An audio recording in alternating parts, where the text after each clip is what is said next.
My mom hired 2 kids to beat up my childhood bully. This happened when I, female, was in 9th grade and my childhood bully, male, was in the same class and lived in the same neighborhood as me but failed 2 grades. That's important because imagine how much bigger he'd be than me. We lived in townhouse condos in the 80s, so not many people had AC, so most people left their doors open and left their screen doors shut. So one day I was walking to my friend's condo to see if she could come out to play and I hear some screaming and pounding and I just happened to look because it startled me when I see his little sister fly across the room. I go back home and call my mom and of course she calls CPS and the 5 kids get taken away, but this is the 80s and back then it was common to just promise you won't do it again and get your kids back, so they've been taken away multiple times. Well, when he got back he started to look at me weirdly, and he would sit on the bus next to me. Later that week he asked me out, but I blatantly rejected his fat and greasy SS.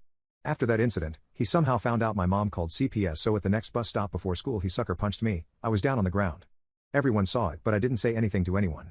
Our teacher happened to be a close friend of my mom, and her husband works with my dad, so if I said something my parents would have found out instantly.